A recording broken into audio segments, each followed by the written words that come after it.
Buenos días, Dios les bendiga a todos, hermanos. Vamos a abrir las Biblias en el libro de los Hechos, capítulo 19. ¿Cuántos dicen gloria a Dios?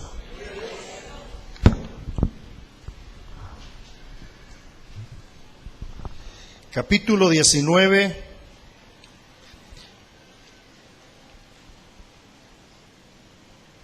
Y aquí vamos a leer del verso 20 en adelante.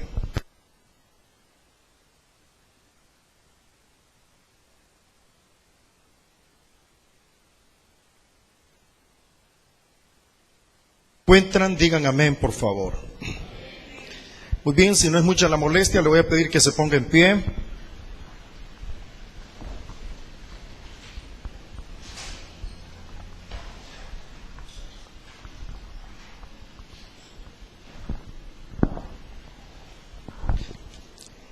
La palabra del Señor dice del versículo 20 en adelante: así crecía y prevalecía poderosamente la palabra del Señor. Pasadas estas cosas, Pablo se propuso ir en espíritu ir a Jerusalén, después de recorrer Macedonia y Acaya, diciendo: después que haya estado allí, me será necesario ver también a Roma. Y enviando a Macedonia a dos de los que le ayudaban, Timoteo y Erasto, él se quedó por algún tiempo en Asia. Hubo por aquel tiempo un disturbio no pequeño acerca del camino, porque un platero llamado Demetrio, que hacía de plata templecillos de Diana, daba no poca ganancia a los artífices, a los cuales, reunidos con los obreros del mismo oficio, dijo: varones, sabéis que de este oficio obtenemos nuestra riqueza, pero veis y oís que este Pablo, no solamente en Éfeso, sino en casi toda Asia, ha apartado a muchas gentes con persuasión, diciendo que no son dioses los que se hacen con las manos. Y no solamente hay peligro de que nuestro negocio venga a desacreditarse, sino también que el templo de la gran diosa Diana sea estimado en nada, y comience a ser destruida la majestad de aquella a quien venera toda Asia y el mundo entero. Cuando oyeron estas cosas, se llenaron de ira y gritaron diciendo: grande es Diana de los Efesios. Y la ciudad se llenó de confusión, y a una se lanzaron al teatro, arrebatando a Gayo y a Aristarco, macedonios, compañeros de Pablo. Y queriendo Pablo salir al pueblo, los discípulos no le dejaron. También algunas de las autoridades de Asia, que eran sus amigos, le enviaron recados rogándole que no se presentase en el teatro. Unos, pues, gritaban una cosa y otros otra, porque la concurrencia estaba confusa, y los más no sabían por qué se habían reunido. Y sacaron de entre la multitud a Alejandro, sacándole de entre la multitud a Alejandro, empujándole los judíos. Entonces Alejandro, pedido silencio con la mano, quería hablar en su defensa ante el pueblo. Pero cuando le conocieron que era judío, todos a una voz gritaron casi por 2 horas: grande es Diana de los Efesios. Entonces el escribano, cuando apaciguado a la multitud, dijo: varones efesios, ¿y quién es el hombre que no sabe que la ciudad de los Efesios es guardiana del templo de la gran diosa Diana y de la imagen venida de Júpiter? Puesto que esto no puede contradecirse, es necesario que os apaciguéis y que nada hagáis precipitadamente, porque habéis traído a estos hombres sin ser sacrílegos ni blasfemadores de vuestra diosa. Que si Demetrio y los artífices que están con él tienen pleito contra alguno, audiencias se conceden y procónsules hay, acúsense los unos a los otros. Y si demandáis alguna otra cosa, en legítima asamblea se puede decidir, porque peligro hay que seamos acusados de sedición por esto de hoy, no habiendo ninguna causa por la cual podamos dar razón de este concurso. Y habiendo dicho esto, despidió a la asamblea. ¿Cuántos pueden decir gloria a Dios? Siéntense, por favor, hermanos. El gran propósito de la predicación de esta mañana es que cada uno de ustedes, como discípulos de Jesucristo, sean usados por Dios para la transformación de las ciudades, mostrando los valores del reino. Hermanos, he decidido hablar sobre esto porque estamos hablando del libro de los Hechos, y a mí me ha emocionado ver todo lo que está pasando en el libro de los Hechos. No sé a usted, ¿cuántos se han emocionado con lo que Dios Dios está haciendo cosas maravillosas. En la última predicación se habló de algo a lo que se le llama el segundo Pentecostés. ¿Cuántos se acuerdan del primer Pentecostés? Capítulo 2 del libro de los Hechos, dice la Biblia que el Espíritu Santo vino, y una de las señales de que la venida del Espíritu Santo había sido real es que empezaron a hablar en otras lenguas. Pero también Pedro se paró para predicar la palabra del Señor, y miles de personas fueron salvas para la gloria de Dios. A esta parte de la Escritura, el capítulo 19, algunos historiadores le llaman el segundo Pentecostés. ¿Por qué? Porque también en este capítulo Pablo ora por algunas personas para que sean llenas del Espíritu Santo, y fueron llenas del Espíritu Santo. Pero también en este capítulo vemos maravillosos milagros obrados por Dios a través del apóstol Pablo. Aparte de eso, Pablo está predicando y cientos de personas, me atrevo a decir que cientos de personas están siendo convertidas al cristianismo. Esto tiene que emocionarnos a nosotros. Hoy traigo una palabra de desafío para todos ustedes. De entrada, déjenme decirles, ninguno de ustedes que es discípulo de Jesucristo, ninguno de ustedes que está haciendo la obra del Señor está solo. Dios está con nosotros. Y en este capítulo yo veo la soberanía de Dios mientras Pablo y sus compañeros están haciendo el ministerio. Así que hay varios puntos que ver, 10 puntos, que no son puntos de bosquejo, sino que son pensamientos que he puesto aquí, y voy a tratar de poder compartirlos con ustedes. Así que, basado en la experiencia del capítulo 19 del libro de los Hechos, aprendo, número 1, que el crecimiento y el éxito de la iglesia no está determinado por los locales o por los templos. Para esto vamos a leer Hechos capítulo 19, primero versículo 20. Y dice de la siguiente manera, 19:20, ¿ya lo tienen? Y así crecía y prevalecía poderosamente la palabra del Señor. Ese versículo dice que la palabra del Señor crecía poderosamente. Quiere decir que muchas personas estaban escuchando el mensaje de Dios. Pero no solamente este tipo de crecimiento tenemos aquí, el crecimiento de la palabra. Esto conlleva otras áreas de crecimiento, pero déjenme explicarles cómo es que se está desarrollando esto. Vamos juntos al versículo 9 y 10 del capítulo 19.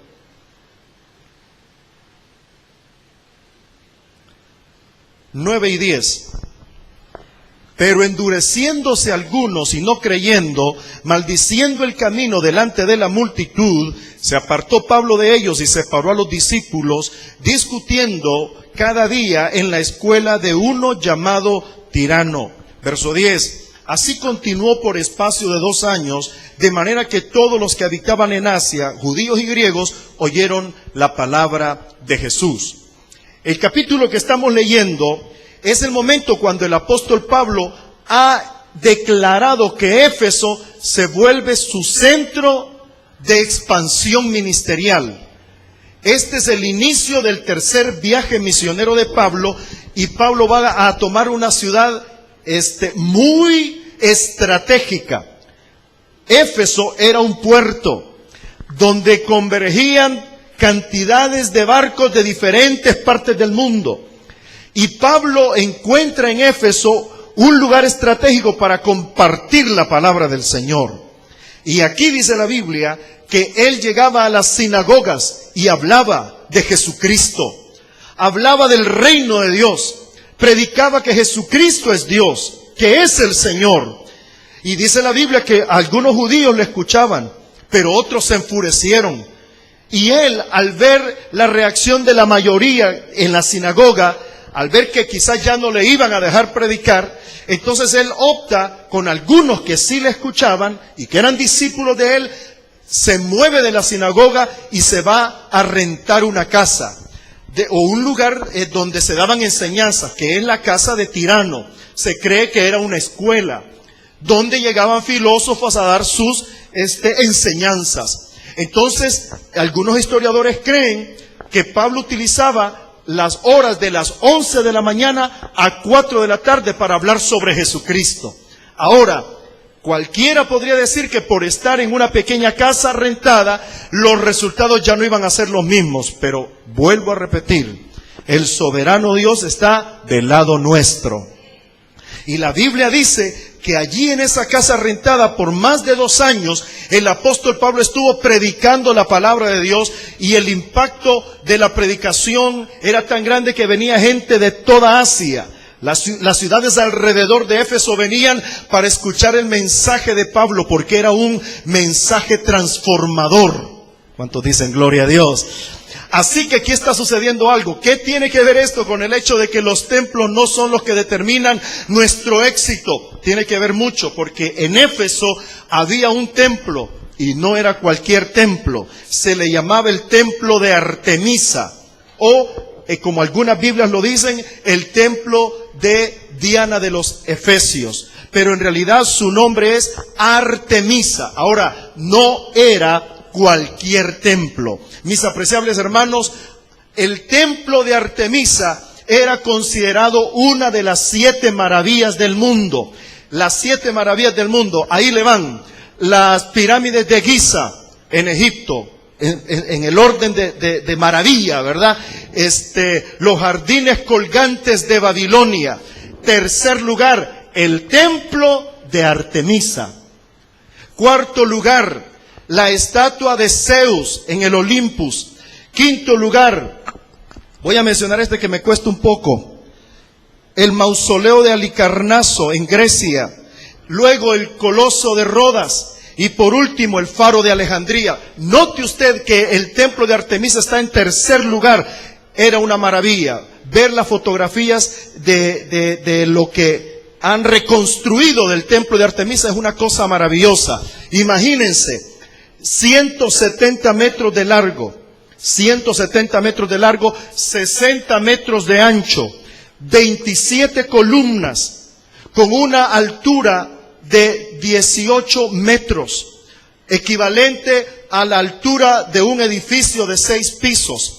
Allí estaba el templo de Artemisa, donde venía gente de todo el mundo. La celebración de las, voy a decirlo en buen salvadoreño, la celebración de las fiestas patronales de Artemisa era en el mes de abril y mayo. Venía gente de todas partes, pero como en toda celebración de este tipo, había, hermanos, orgías, había corrupción, había paganismo, y eso había hecho que esta fiesta se volviera muy popular. Recuerden ustedes que Éfeso era una colonia romana, así que la influencia era tan grande que era una fiesta de mucha corrupción. Allí llegó Pablo. Y ahí quiere vernos el Señor también a nosotros, en los lugares donde hay perdición. ¿Cuántos dicen amén? ¿Verdad? Hace unos meses recibimos el desafío ahí en la costa de agarrar un día para celebrar las fiestas patronales, pero no para celebrar las fiestas patronales, ¿verdad? Sino para ir a anunciar al verdadero Dios. Aquí gritaban, más adelante lo vamos a ver, grande es Diana de los Efesios, pero hace un momento acaba de estar cantando nuestro director de música. No, cuán grande es Dios, al que nosotros adoramos. Ahora, imagínense, vienen miles de personas a celebrar a Artemisa, y Pablo está en una casa. ¿Cuál es la comparación aquí? ¿Qué va a hacer Pablo con una casa rentada? Repito, Pablo no estaba solo, Dios estaba con él. De la misma manera que Dios está con nosotros. Ahora, la conmoción de la palabra que predicaba Pablo era tan grande que la gente que seguía a Artemisa estaba perdiendo, la cantidad de gente que seguía a Artemisa se estaba convirtiendo al cristianismo. El éxito no dependía del lugar donde Pablo estaba, era la palabra que él predicaba. ¿Cuántos dicen gloria a Dios? Aquí ustedes que me están mirando han sido llamados a predicar la palabra. Hagámoslo tal como lo hacía Pablo. La Biblia dice en este capítulo 19 que Pablo predicaba con denuedo. ¿Cómo lo hacía? Con denuedo. Queremos ver resultados como los del libro de los Hechos, capítulo 19. Hermanos, prediquemos la palabra con denuedo, con valentía. Ustedes y yo tenemos la verdad, así que no tengan pena, hablen la verdad. Y lo más seguro es que nuestras casas se van a volver casas donde la palabra de Dios se va a compartir y personas van a venir para querer escuchar el mensaje que nosotros tenemos. ¿Cuántos dicen gloria a Dios? Declaremos algo esta mañana en el nombre del Señor sobre nuestras casas. Diga conmigo: declaro que mi casa es un lugar para ver los milagros del Señor. Diga: declaro que mi casa es un lugar donde se predicará con denuedo la palabra de Dios. Así que aquí tengo yo el éxito de Pablo. Él está compartiendo la palabra, y la palabra predicada con denuedo va a producir resultados en salvación para la gente. Pablo entonces no se ve limitado. Él sabe que mientras está predicando, él está ganando almas y está edificando al verdadero templo del Señor, que es la iglesia de Jesucristo. Así que por favor, no se subestimen ustedes ni sus casas, porque Dios quiere hacer algo maravilloso con nosotros. ¿Cuántos dicen amén? Que no le pase lo que me pasó a mí las primeras veces que el pastor, yo era nuevito aquí en la iglesia, conste, ¿verdad? El pastor quería tener reuniones en mi casa y yo decía, pero mi casita, decía, tan pequeña, y el grupo de pacto, imagínense, ¿verdad? La familia del pastor, la familia del hermano Luis Aquino, ¿verdad? La familia de Carlos Martínez, ¿verdad? Pastores productivos en todo sentido, en mi casita, hermanos, qué barbaridad. No sé si les había dicho, pero mi casa es tan pequeña que si un endemoniado entra, mis hermanos, no puede entrar, o el demonio o el endemoniado tiene que entrar, pero no pueden entrar juntos. Es pequeña mi casa. No la conocen ustedes, ¿verdad? Y el día que me atreví a decirle al hermano Juan si íbamos a tener reunión, todo lo arreglé para que el pastor llegara a predicar la palabra, y llovió ese día, hermano. Ya había hecho planes que en el patio la gente se iba a sentar, y llovió. Pero me bendijo cuando vi a los pastores con sus hijos, algunos tirados en el suelo y rodeando al pastor para que predicara la palabra. Dije, Dios mío, cuánta bendición me había perdido por estar negando abrir mi casa para que la palabra de Dios se abra. Así que quiero desafiar a algunos de ustedes que me están mirando, son 2 que 3, que están cerrando su casa para que la palabra de Dios no se hable. Hoy aprenda, Dios quiere hacer milagros en su casa. Ay, diga gloria a Dios. Vamos al siguiente punto que es importante aprender ahora. Es el siguiente: la pasión por Jesús no permitía que Pablo estuviera ocioso. Verso 21 del capítulo 19, dice la Biblia de la siguiente manera: pasadas estas cosas, Pablo se propuso en espíritu ir a Jerusalén, después de recorrer Macedonia y Acaya, diciendo, después que haya estado ahí, me será necesario ver también a Roma. Muy bien, este versículo está diciendo que a pesar de todo lo que Pablo está viendo, milagros y maravillas, él está pensando en lo que viene para futuro. ¿Cuántos me están escuchando? Hermanos, en este momento estamos a punto de cerrar un ciclo en la iglesia con el evento que vamos a tener. Pero ahí no terminó todo. El evento que tenemos en el próximo mes es un evento de transición para lo que viene para los próximos años. ¿Cuántos me están escuchando? No vea este próximo evento del Congreso como el fin. Ya aquí terminó todo. No. Esto es un evento de transición y de impulso para lo que viene. No debemos estar ociosos. Tenemos que estar pensando cuál es el siguiente plan, cuál es la siguiente etapa, cuáles son los siguientes pasos que vamos a tomar. Pablo está en Éfeso, está viendo la salvación de la gente, ve liberación de demonios, ve brujos convertidos, pero él está pensando, tengo que ir a Macedonia, tengo que ir a Jerusalén. Dios me ha dicho que también tengo que ir a Roma. Así que él se está proyectando. Tal vez no tiene los detalles específicos, pero tiene un panorama general del plan de Dios. Ahora, qué bueno que Pablo no tiene los detalles específicos, porque cuando usted tiene los detalles específicos se tiende a confiar en lo que ya tiene. Pero cuando alguien como Pablo dice, yo quiero ir a Jerusalén, quiero pasar por Macedonia, quiero también ir y terminar en Roma, él sabe que para lograr estos planes tiene que orar. Y este es el gran punto de esta parte de mi mensaje. No podemos hacer la obra de Dios. No podemos dirigir nuestra familia, no podemos guiar nuestras finanzas, no podemos ni deberíamos hacer nada sin estar dependientes de la oración. O sea, sin depender de nuestra búsqueda del Señor. Solo hay dos maneras de hacer las cosas en la vida, mis hermanos. Uno, según nuestra inteligencia, según nuestras habilidades, según nuestras capacidades. Por cierto, esa es el área errónea.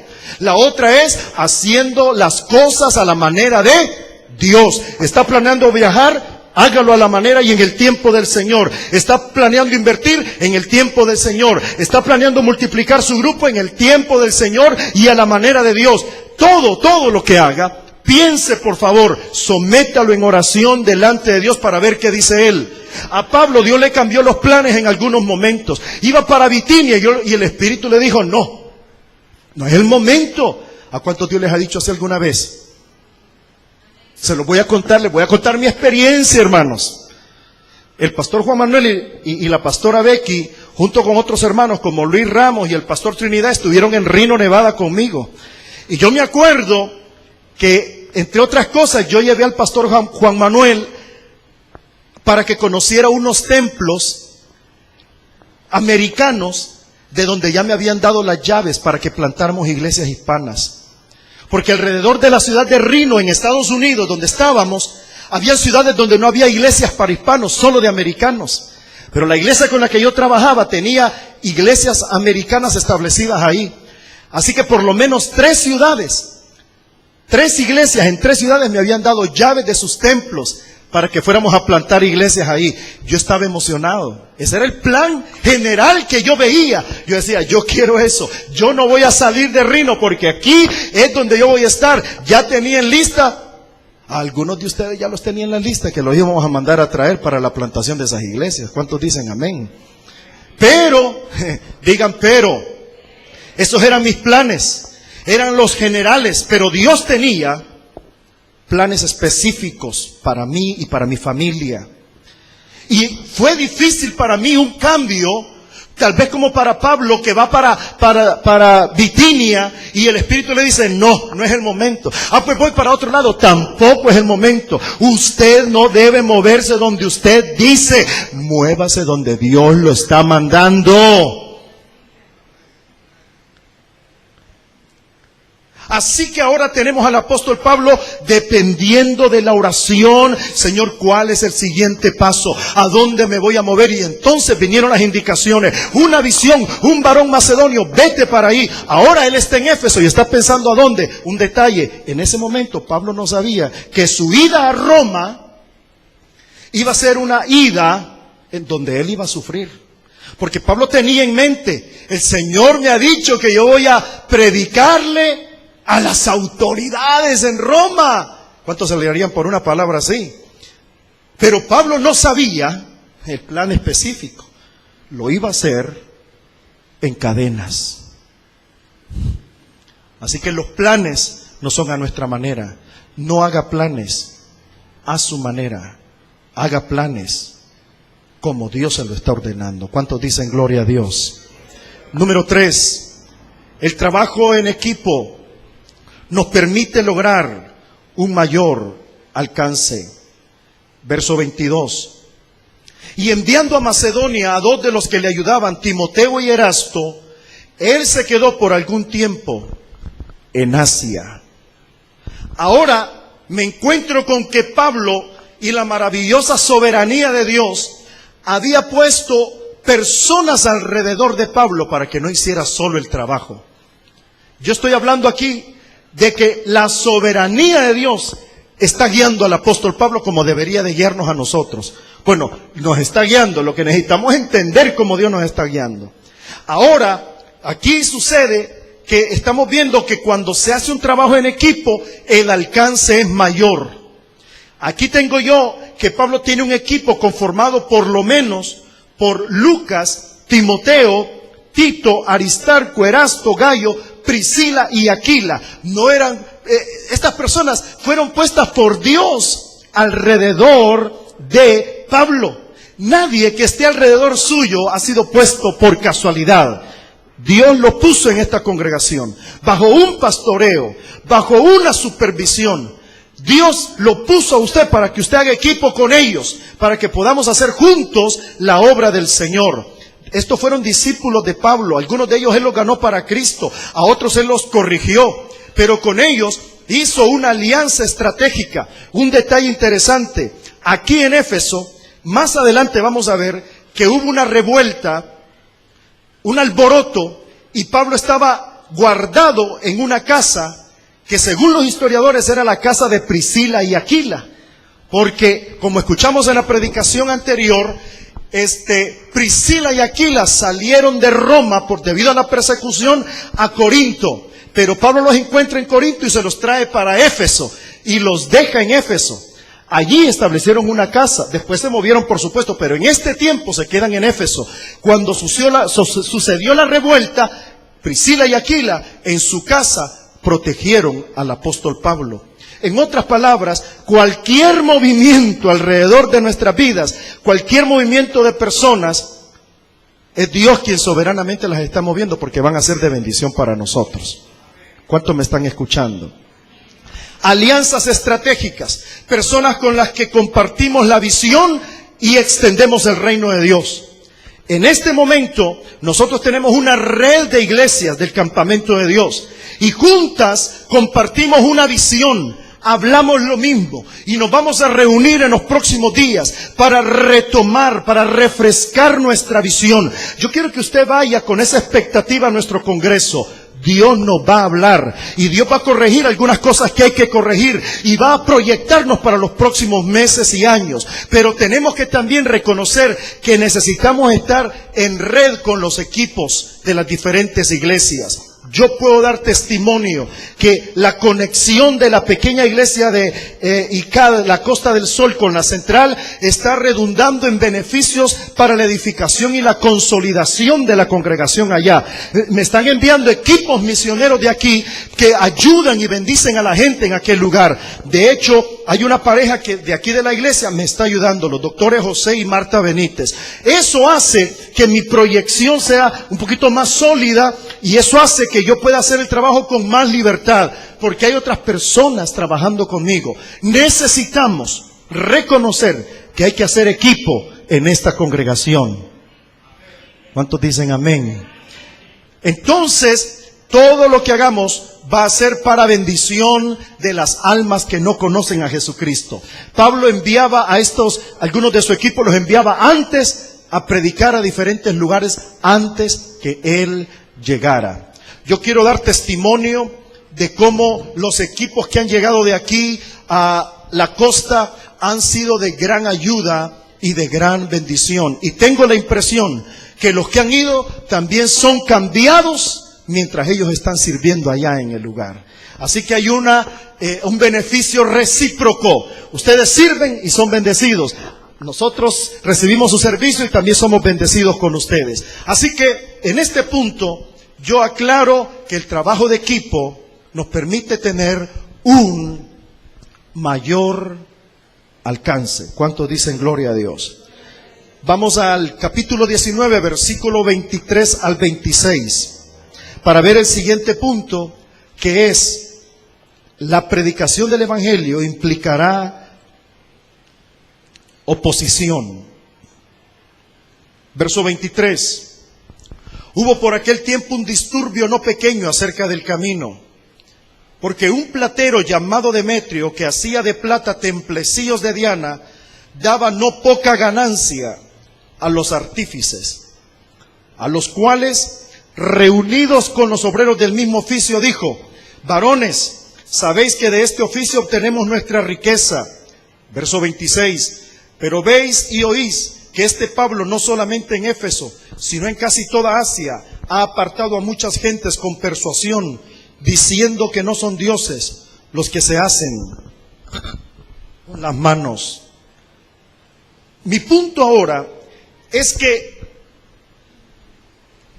usted y yo necesitamos tener claro, hermanos, necesitamos tener claro que hacer la obra de Dios va a traer oposición. ¿Cuántos me están escuchando? Esto es algo que usted tiene que ya saber. No es una cuestión de que debería de sorprenderlo, tomarlo por sorpresa. No, no, no. Hacer la obra de Dios siempre va a traer oposición. Ahora, cuando Pablo llega a Éfeso, encuentra en Éfeso una ciudad estratégica para llevar el evangelio. Hay dos puntos de vista desde los que uno puede ver la oposición en cualquier lugar, ya sea en la familia, en el ministerio, donde sea. Hay dos puntos de vista. Número uno, usted ve la oposición y usted dice, si hay oposición es porque aquí hay bendición. Porque si el diablo se opone para que usted haga la obra de Dios, es porque él sabe que allí va a haber bendición. ¿Alguien me está escuchando ahora? ¿Cuántos de ustedes han estado teniendo oposición últimamente?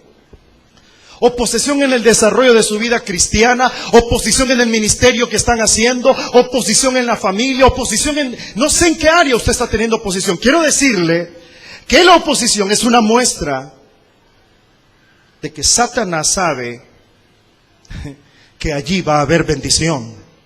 Por lo tanto, le doy un consejo. La Biblia dice que Pablo predicaba con denuedo la palabra de Dios. Pablo no se amilanaba.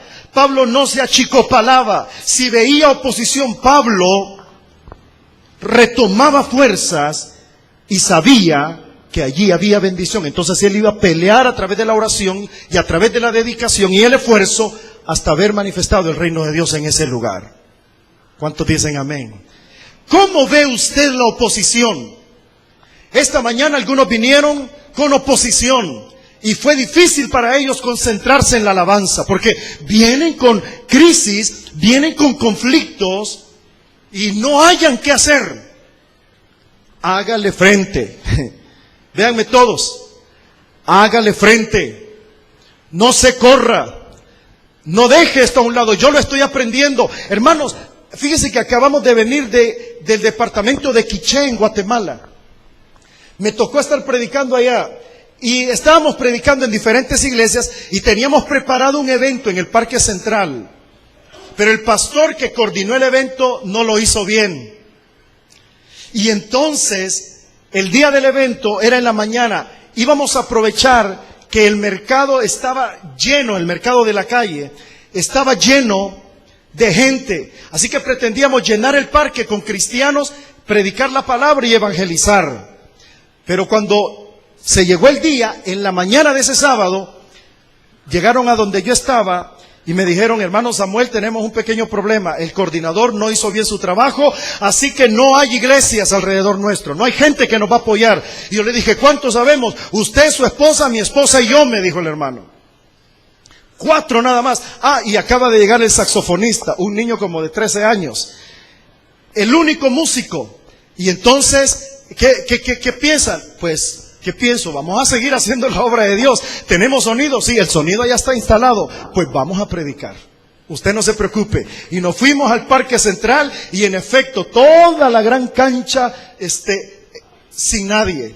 Alrededor sí, estaba lleno de gente en el mercado, comprando de todo tipo de cosas.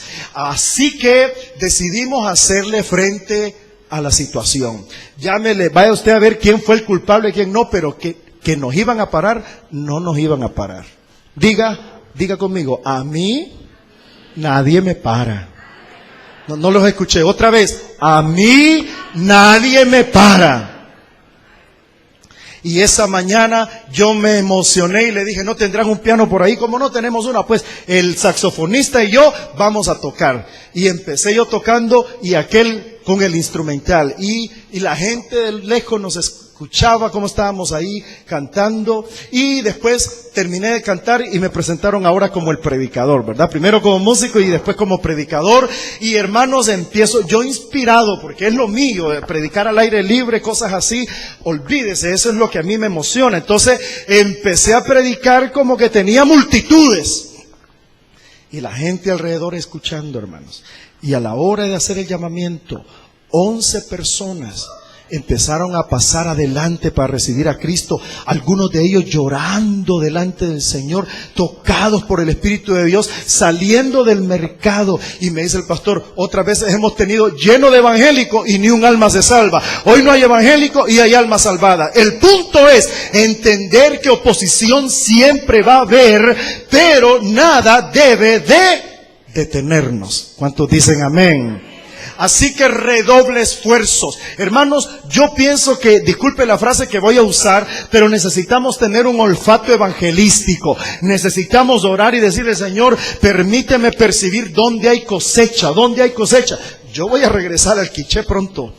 Ya hice acuerdos para regresar y le dije al pastor, no invite a las iglesias, quedémonos solo nosotros.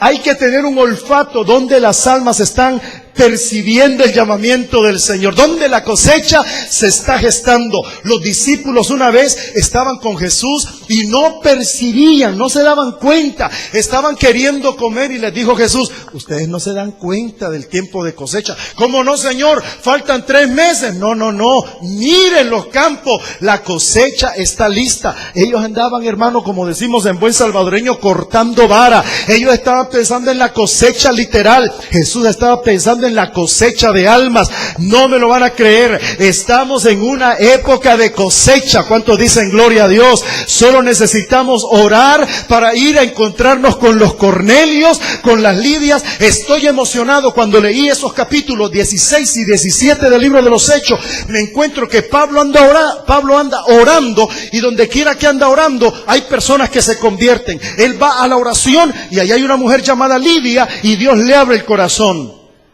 Lo meten a la cárcel y se pone a orar. Hay un terremoto y se convierte el carcelero junto con su familia. Conversiones siguen a una vida de oración. Pero hay que tener el discernimiento para saber dónde. Hay personas alrededor suyo que ya están listas, están maduras, y usted no se ha dado cuenta. Pero yo espero que usted entienda que la oposición es parte de la lucha que tenemos. Y aquí en Éfeso habían por lo menos 3 reales motivos de oposición. Número 1, el dinero, ya lo vamos a ver más adelante. Número 2, el patriotismo o la patria. Y número 3, la religión. Cuando el evangelio fue predicado en Éfeso, fue afectada la venta de unos pequeños templos que hacían los plateros allá, de Diana de los Efesios o de Artemisa. Así que ellos reaccionaron porque estaban teniendo pérdidas económicas. El dinero.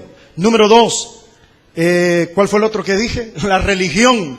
Ellos dijeron, nuestra diosa Artemisa ya no va a ser tan famosa como lo es ahora. Su religión.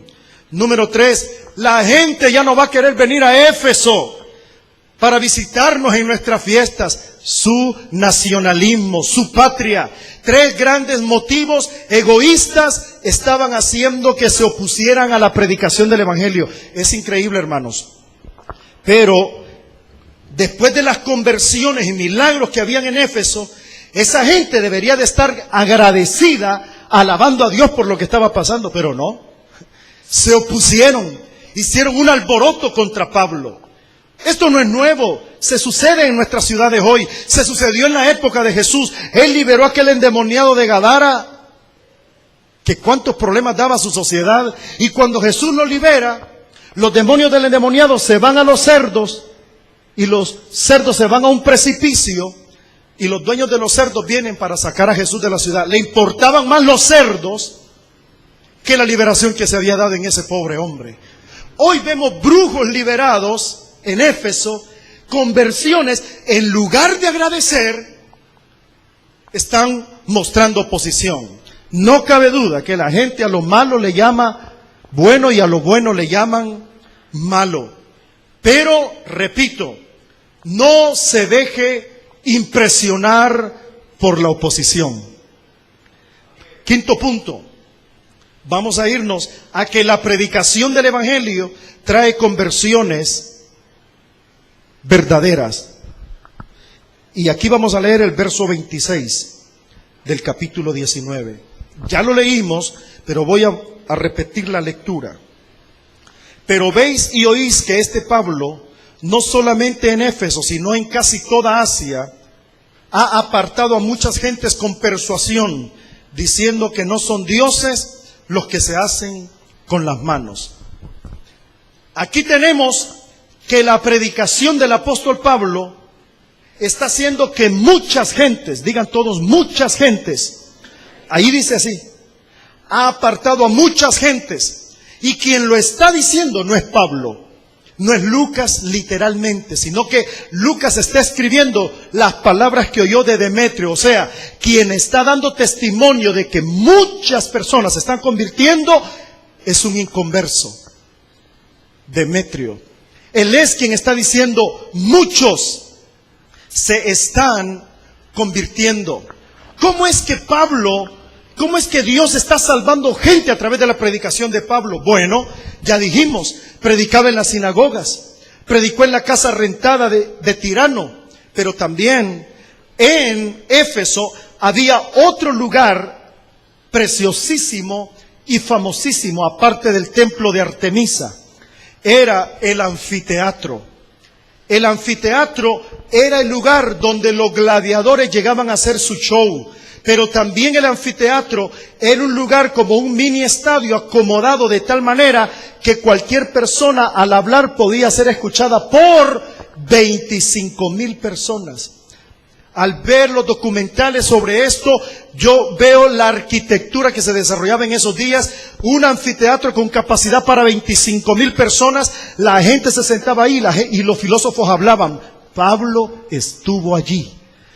Porque los efesios, como los griegos y otros más, eran hambrientos de las nuevas religiones, de las nuevas filosofías. Y si de repente viene Pablo hablando de una nueva filosofía, ellos dicen, traigan a Pablo, denle permiso, escuchémoslo. Así que le dieron la oportunidad a Pablo de predicar también ahí. Y mientras predicaba, la gente era convencida. Pero repito, quien lo dijo fue Demetrio. O sea, no era un dato estirado ni inflado. Es él quien está diciendo, muchas personas están dejando de comprar nuestros dioses y de adorar a Diana o a Artemisa por volverse tras el Dios de Pablo.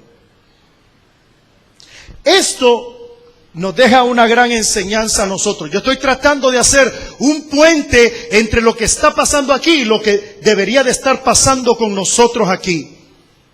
Pablo está predicando y con persuasión está ganando gente para Cristo. La señal es que la gente está dando testimonio de su conversión. ¿Cuál testimonio?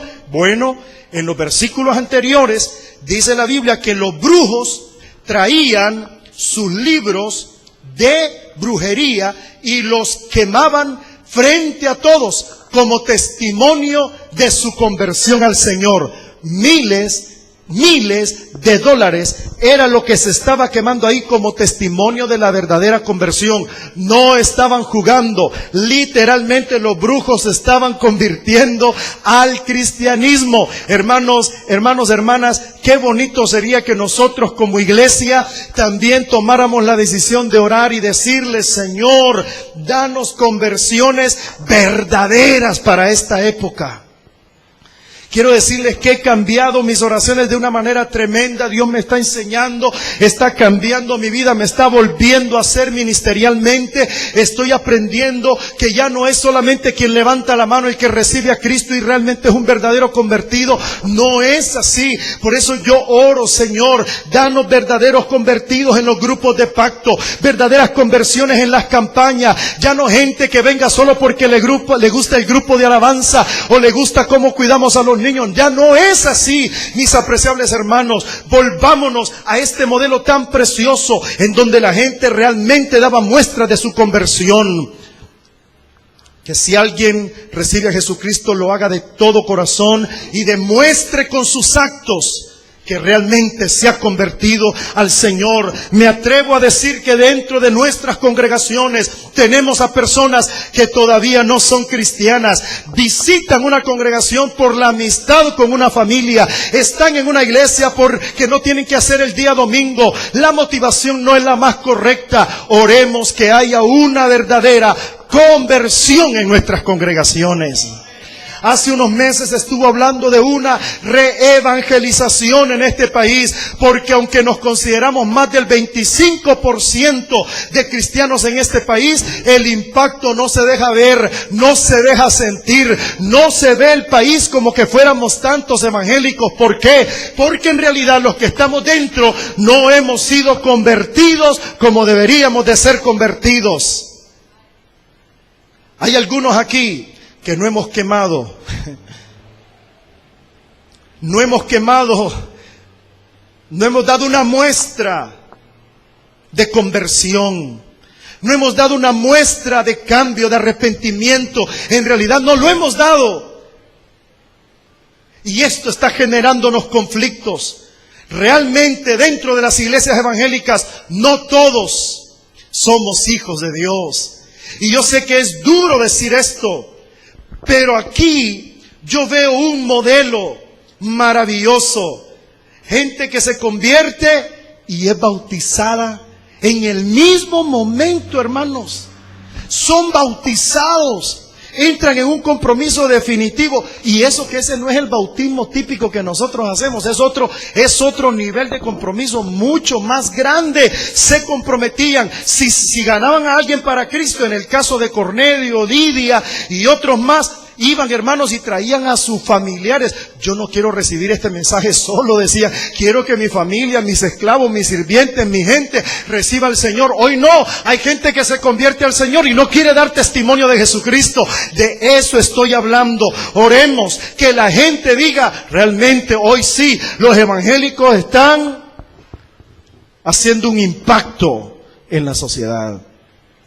¿Cómo sé yo que había un impacto en la sociedad de ese entonces? Lo sé porque los plateros que comerciaban los templos se dieron cuenta que estaban perdiendo adeptos. Y estaba alterando la religión y la cultura. Noten ustedes, ¿verdad? Porque las fiestas que se celebraban iban a tener un giro, al ya no tener seguidores, Artemisa y sus sacerdotes, al no tenerlos, iban a ir perdiendo la fuerza en su fiesta patronal. Y entonces íbamos a tener serios problemas. Así que voy a darle un testimonio. Me acaban de decir que ya en el tránsito, la Iglesia Campamento de Dios ya está gestionando pedir un día de las fiestas patronales para hacer una celebración evangelística. ¿Alguien me está escuchando? ¿O todavía hay alguien que cree que, ¿por qué nos vamos a ir a meter ahí, pastor? Pues, quiero decirle algo.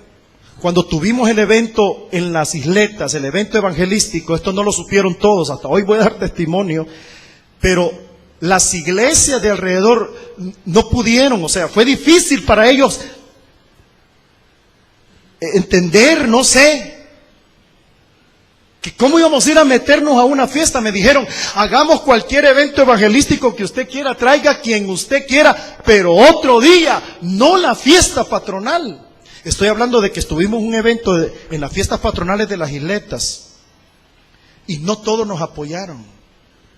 Prácticamente el gran refuerzo nuestro fue el autobús que llegó de aquí.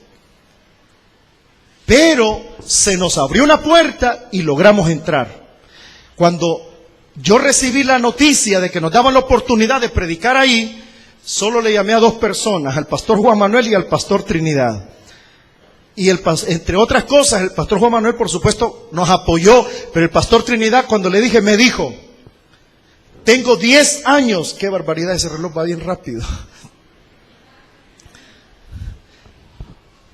10 años de estar orando porque esto suceda, y hoy es el momento. Es de lo que estoy hablando. Pablo está predicando y hay conversiones que están impactando la cultura y la religión. Mis apreciables hermanos, escribamos la historia del campamento de Dios, pero que a partir de este nuevo impulso del Congreso nos proyectemos para la transformación de las ciudades. Nosotros somos los indicados para esto. Diga, yo soy el indicado. Que la gente se asuste y diga, estos evangélicos con su mensaje están tocando nuestra religión. Y entonces va a suceder otra cosa. Al tocar la religión, al tocar la cultura, viene el siguiente punto, que es que con la llegada del evangelio se definen los intereses de los religiosos. Porque aquí dice claramente que en el momento en que se dieron cuenta de la predicación del apóstol Pablo, Demetrio, junto con el sindicato de plateros, orfebres de Éfeso, dijeron, estamos perdiendo dinero, así que tenemos que hacer una revuelta, tenemos que hacer una manifestación. Y lo hicieron y empiezan a levantar gente de todos lados, y la gente detrás de ellos, que no sabían ni para qué, pero ahí iban. Y dice él, con sus propias palabras, con su propia boca, dice, señores, nuestro negocio se está viniendo abajo, en pique. En otras palabras, no era Diana, no era Artemisa su gran interés. Dijo, es nuestro negocio el que está sufriendo, ya no tenemos entrada, nuestro negocio se está viniendo abajo, señores, hagamos algo. Por supuesto, también Artemisa, ¿verdad? Tenemos que considerar. Era un segundo motivo, un segundo interés, pero su verdadero interés. Hermanos, hagamos un puente entre esta realidad y la nuestra. No hablemos de otras religiones, hablemos de los cristianos. ¿Cuál es el verdadero motivo por el que estamos en esta congregación? ¿Qué es lo que le mueve a usted estar aquí? ¿Cuál es su verdadera motivación? ¿Es alguien? ¿Es algo? Esta gente era religiosa por los intereses económicos que tenían. Que Dios nos sacuda en nuestras iglesias y se definan, mis hermanos, las motivaciones y los intereses de muchos de nosotros. Y que quede claro si estamos siguiendo al Señor por amor o no, o por otros intereses. No se oyen muchos amenes. Pero aquí claramente dice que se definieron y era el aspecto económico el que los movía. Esto me lleva al siguiente punto. Rápidamente voy a tocar los 3 puntos que sé que van a ser un motivo de ánimo para nosotros. En la prueba, dejémonos llevar. Ese grupo de personas que estaban oponiéndose al cristianismo, buscaron a Pablo y no lo hallaron. Repito, lo más seguro es que estaba en la casa de Priscila y Aquila. Pero entonces agarraron 2 de sus discípulos, a Gayo y Aristarco. Los agarraron y se los llevaron al anfiteatro, posiblemente para hacerles daño, para intimidarlos. Se los llevan y los ponen en medio de todo, y la gente gritando. El gran mensaje aquí, hermanos, es que yo no veo a estos 2 hermanitos nuestros, yo no los veo oponiéndose, ni reclamando, ni nada. Sencillo, se dejaron llevar. En muchas veces, cuando la tribulación, cuando la persecución venga, cuando la prueba venga, déjese llevar, porque Dios es soberano y Él sabe cómo va a sacarlo adelante a usted. En mi siguiente punto aparece que agarran a un judío llamado Alejandro para que defienda a los cristianos, y cuando él se para en medio de todos y se dieron cuenta que era judío, nadie lo dejó hablar y empezaron a gritar, Diana, grande de los Efesios, Diana de los Efesios, por 2 horas. Y el pobre Alejandro, que yo no sé si a defenderlos iba o no, el caso es que no pudo decir absolutamente nada. Pero la gran pregunta, ¿y cómo Dios iba a librar a esos hermanos? Entonces aparece alguien de quien no sabemos su nombre, un magistrado político, aparece y dice, cállense. Cayó a todos y les dijo, si alguien tiene problemas con el cristianismo, vayan a arreglar eso ante los tribunales. Pero aquí no se trata eso, y punto y aparte, se callan y se van. Alejandro, que se suponía iba tal vez a ayudar a Gayo y Aristarco, no lo hizo. fue un magistrado. Dios va a usar a las personas que menos imaginamos para que nos ayuden en el momento de la prueba. Dios tiene recursos de todas partes. ¿Cuántos dicen amén? Ahora, Pablo, cuando vio esta situación, él quiso mostrar los valores del reino. La Biblia dice que él quería ir a ayudar a Gayo y Aristarco. Gayo es el que se menciona en 1 Corintios capítulo 1, a quien él bautizó. Dice, el único que yo he bautizado es Gayo. Así que Pablo quería salir para ayudar a sus hermanos, pero no lo dejaron. Pero el gran valor que muestra aquí, que por cierto a estas alturas ya estoy ahí, Pablo mostró el valor de ayudar a sus hermanos. Hermanos, qué bonito que en medio de la prueba empecemos a ayudarnos mutuamente. Que nos empecemos a ayudar mutuamente.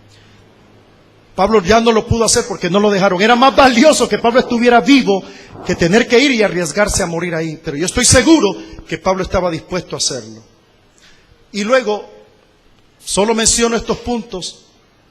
La gente que estaba en el anfiteatro, ya lo leímos, dice la Biblia, que estaban ahí gritando, Diana de los Efesios es grande, pero dice la Biblia, estaban confundidos y la mayoría de ellos ni sabían qué era lo que estaba pasando. O sea, gritaban solo por gritar. Las dos características de la falsa religión son mucha emoción y nada de compromiso.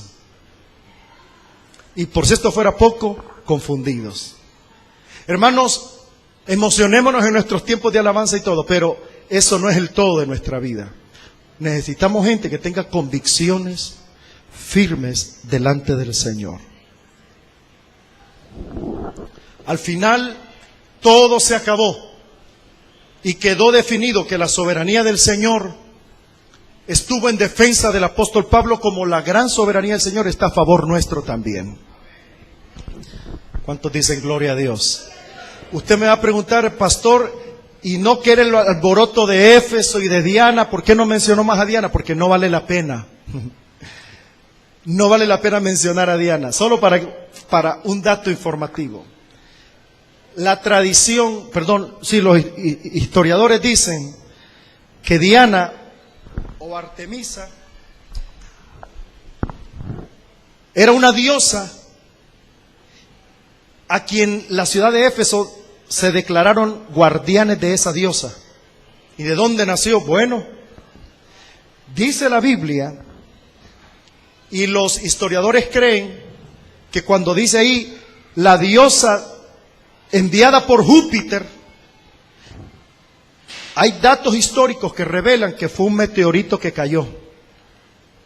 Y del bulto negro hicieron a Artemisa. No se las presento porque se van a asustar. No vale la pena hablar de los dioses sabiendo que tenemos a un Dios tan grande en quien hay que enfocarnos. Por eso me encantó la canción que cantamos temprano, cuán grande es Dios. No hay otro. No es Diana, no es nadie. Nadie más que nuestro Dios. Así que yo les animo a que como discípulos verdaderos de Jesucristo sigamos haciendo la obra del Señor, que Dios tiene todo bajo control. Póngase en pie conmigo, por favor. Yo me emociono, y eso que hermana Becky me quitó 5 puntos todavía del bosquejo. Pero gracias a Dios, ¿verdad? Es broma, hermanos. Los otros los voy a predicar en el otro culto. Oremos ahora.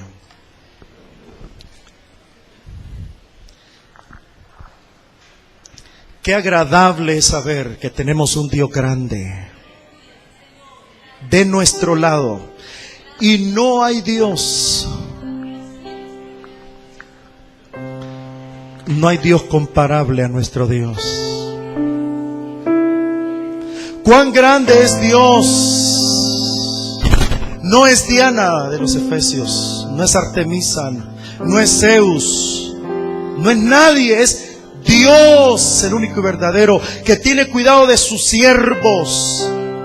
Señor, esto nos motiva a continuar y a prepararnos para la siguiente etapa que viene. Nuevos ministerios, nuevos proyectos, nuevas conversiones.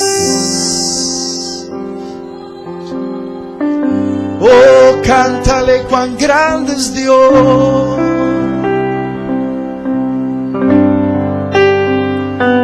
Cuán grande es Dios. Cántale cuán grande es Dios. Fortalezcase en Él. Y todos lo verán. Anúncielo.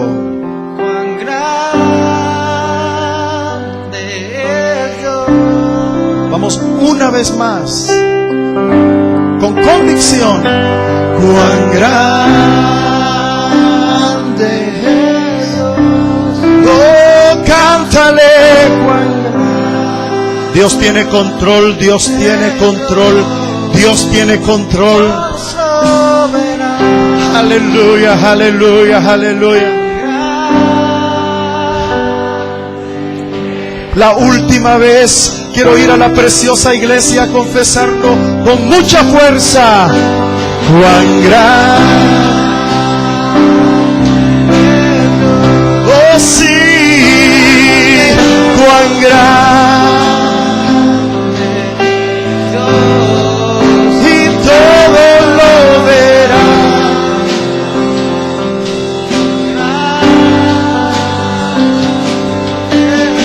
Ahora con sus propias palabras, dígale: Señor, qué lindo, tú tienes control de mi vida. Voy a seguir adelante, nada me va a detener, porque tú estás de mi lado, Señor. Voy a ver conversiones maravillosas, voy a planificar para los próximos años, voy a depender de ti, Señor. Declaro, confieso, un nuevo ministerio, una nueva vida, una nueva familia, algo nuevo. Tú estás de mi lado, Señor. Y aunque haya oposición, aunque mis enemigos se levanten, nada me detendrá. Aleluya, aleluya, aleluya. Oh, qué maravilloso saber que podemos hacer cosas grandes en Dios. Vamos a ver cosas grandes. La gente nos va a decir qué es lo que está pasando en este país. Ellos lo van a testificar para la gloria de tu nombre, para la gloria de tu nombre, Señor. Dele un aplauso al Señor. Aleluya, aleluya. Salúdense unos a otros en el